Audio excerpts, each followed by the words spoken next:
into the shower and grab a razor. 30 seconds, a little foam, done. You don't think about it again. 4,000 years ago, a woman reached for something else. A paste made of arsenic and quicklime.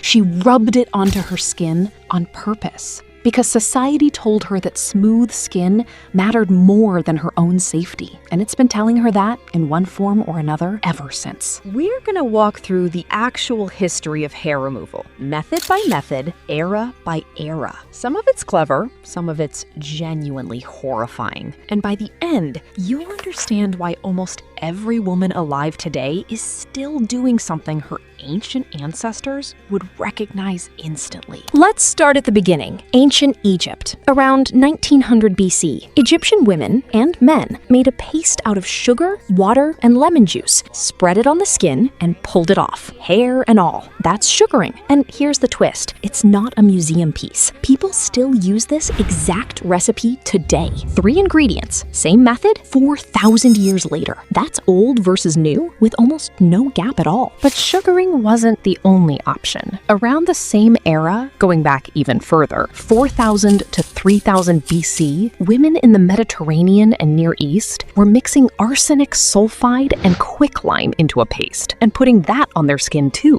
Arsenic, the poison. Quicklime, which is caustic enough to burn through organic material. This wasn't a mistake or a one-time bad batch. It was a known, repeated beauty method. There's an actual Egyptian medical text called the Papyrus Ebers, written around 1500 BC, and it lists a real depilatory recipe: burnt lotus leaf, tortoise shell, and hippo fat. Sit with that. A woman in ancient Egypt was mixing hippo fat into a paste and putting it on her legs because smooth skin was that important to how she'd be seen. And it mattered because of status, not comfort. In Egypt and later in Rome, having body hair wasn't just unfashionable, it marked you as lower class. A man with a scruffy, unshaven beard could be read as a servant. Hairlessness was a signal that you belonged to people who had the time and money to maintain it.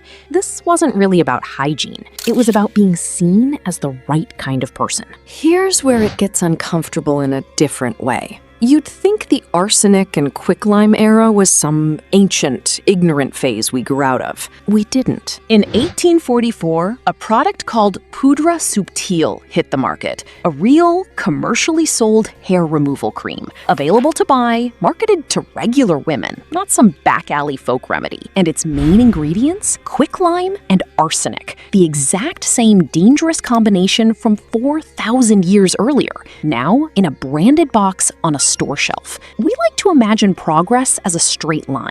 Dangerous ancient methods, then modern safe ones. That's not what happened. The poison just got better packaging. We haven't even gotten to how this became something almost every woman does without thinking about it at all. Because somewhere between the Papyrus Ebers and today, hair removal stopped being an occasional ritual for the wealthy and became something close to mandatory. A professor who studies women and gender at Arizona State University has looked at the actual survey data on this, and here's what it shows. Across study after study, somewhere between 93 and 99% of women remove their body hair regularly. Not most women, almost all of them. That's a higher rate of conformity than you'll find for almost any other beauty or grooming standard that exists. Think about that number for a second. 93 to 99%. There's no other personal choice most people make at that consistency. Not what car they drive, not what they eat for breakfast. This one standard that started with women mixing poison onto their skin 4,000 years ago